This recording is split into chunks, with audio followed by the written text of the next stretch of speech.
Precisamente a esta hora de la noche está con nosotros el doctor Diego Ordóñez, él es miembro de la Comisión de lo Tributario. Doctor, gracias por acompañarnos, buenas noches. Buenas noches, un gusto estar aquí.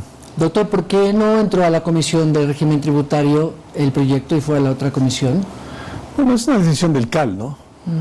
Yo pensaría que más tiene que ver con el hecho de que a la Comisión del Régimen Económico le corresponde el tratamiento del presupuesto, que también entró en debate en forma paralela. Y como usted conoce, el tratamiento que la Constitución y la ley da a la discusión y aprobación del presupuesto es parecido al de una ley de carácter urgente. Entonces, lo ideal habría sido que trate de la comisión, pero me parece que por una decisión más bien de orden práctico es que se ha distribuido el trabajo para que la Comisión de Régimen Económico trate el presupuesto y la Comisión de Desarrollo Económico trate la reforma tributaria. ¿Usted ha tenido oportunidad ya de leer el proyecto? Bueno, no es la hora, ¿no? Lo había leído desde el proceso, cuando estuve en el proceso de elaboración. Hay algunos cambios de parte de justo en los cambios. ¿Qué le parecen esos cambios en el tema del patrimonio, en el tema de esa contribución especial a quienes ganan por encima de los 30.000? Me parece apropiado. Bueno, no es una contribución, en realidad es un cambio a la tabla progresiva en el caso de los ingresos, ¿no? Sea en relación de dependencia o por actividades independientes profesionales. Y lo otro es la modificación en cuanto a esta contribución extraordinaria, patrimonio una sola, que es dos veces, 2 años, que se calcula sobre el patrimonio de las personas naturales y de las personas jurídicas. En el caso de las personas jurídicas se cambió de manera que sea mayor el peso a esa contribución que aquel peso sobre las personas naturales. También hay esa contribución única de quienes tienen activos o bienes inmuebles en el exterior. A ver, eso es un proceso que es parte de un proceso de ajuste que el Ecuador tiene que hacer en su proceso de adhesión a la OECD, y además en la medida en que se han firmado acuerdos de cooperación para la transferencia y transmisión de información de activos e inversiones de ecuatorianos en el exterior. Entonces lo que se está haciendo es, lo que se establece es un mecanismo para que todos esos recursos que están en el exterior puedan ser declarados, ¿no? Y lo que se llama un proceso de transparentación patrimonial, de manera que los ecuatorianos que tienen dinero en el exterior lo declaren, lo repatrien. Si lo repatrian tienen un beneficio, si lo mantienen afuera tienen un tratamiento diferenciado. Esto es un mecanismo que ha sido usado en muchísimos países del mundo, precisamente en los términos de que se transparente cuáles son los activos que los ecuatorianos tienen en el exterior. Ahora el gobierno dice que con todo eso va a tener más o menos unos 1.500 millones, 1.800 en la ejecución de estos nuevos ejercicios económicos. Pero la reforma presupuestaria no contempla los ingresos extraordinarios ni por esto ni por hablan de la inversión petrolera nueva que va a haber. Estamos hablando creo que de 34.000 millones de dólares más o menos y un déficit de casi 6.000 millones, ha hecho el ministro de Economía. ¿Cree usted que efectivamente con esta manera de ver conservadora del presupuesto no haya problemas fiscales del próximo año? Bueno, el presupuesto está ligado al tratamiento de esta ley de la reforma tributaria, digamos, simplificando, ¿no? En la medida en que están previstos que se generen nuevos ingresos al Estado y se ayude a superar el problema del elevado déficit fiscal. El presupuesto ha sido presentado sin considerar los efectos los incrementos que habrán a partir de la aprobación de la ley, que debería entrar en vigencia el 1 de enero del año 2022. Y ahí la diferencia tiene que ver con el déficit que el Ecuador quisiera tener. Queremos tener un déficit del 3.4%, un déficit del 2.5%. Es la diferencia. Eso tiene que ver con el hecho de que esos ingresos se aprueben a partir de la reforma. Es un tema muy importante para el Ecuador, porque lo que vamos a tener que discutir en el país, y aquellos que hacen actividad política, aquellos que hacen opinión pública, aquellos que hacen análisis económico, tenemos que llegar a una conclusión de cuál es el mecanismo o la forma en la que vamos a lograr un equilibrio fiscal.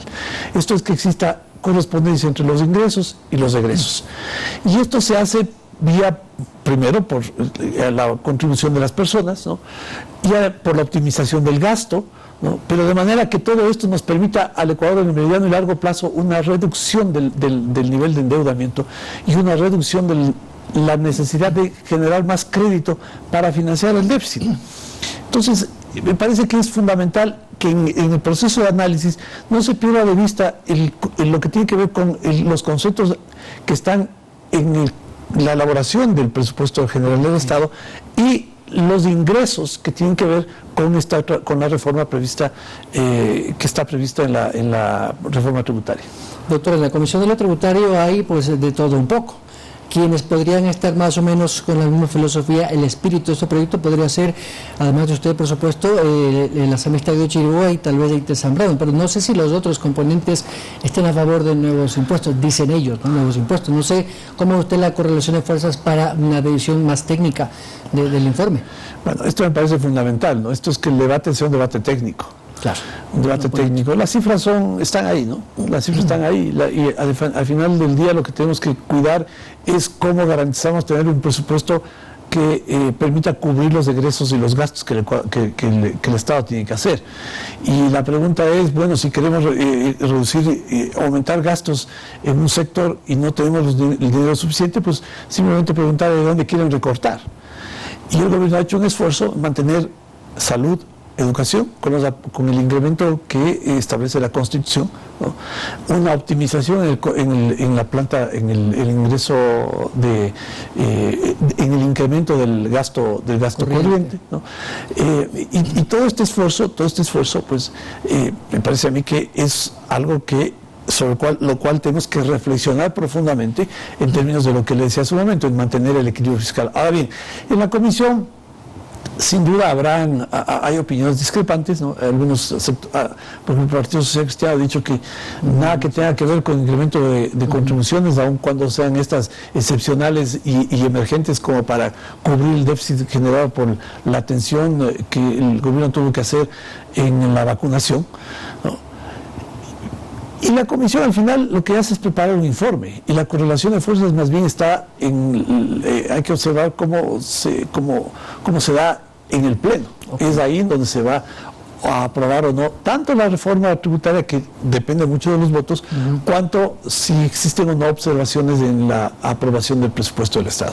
Finalmente, doctor, ¿a quiénes se van a convocar la primera semana para escuchar técnicamente al ministro de Economía, al del Banco Central, a expertos en temas tributarios? ¿Quiénes más pueden comparecer?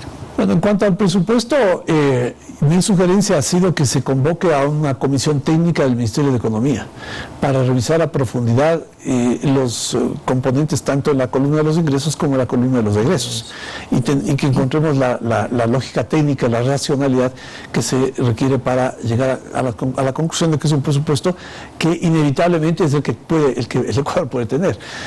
Ahora, esto además para evitar pues que haya un desfile de funcionarios que no aportan en cuanto a los elementos técnicos específica con los cuales ha sido elaborado el presupuesto. Yo espero que la presidenta de la comisión para analizar el presupuesto convoque ya a la comisión para poner en conocimiento el cronograma de trabajo, porque hay 10 días para presentar el informe y el tiempo corre, ¿no? Y el tiempo corre. Doctor, muchas gracias. A usted. Buenas noches. El doctor de Ordóñez, miembro de la Comisión de lo Tributario de la Asamblea Nacional, en el espacio de entrevistas a propósito de este análisis previo del documento enviado por el Ejecutivo para la aprobación de esta reforma tributaria. 7:19 de la noche, 7:21. Vamos a la pausa. Andrea regresa con más información.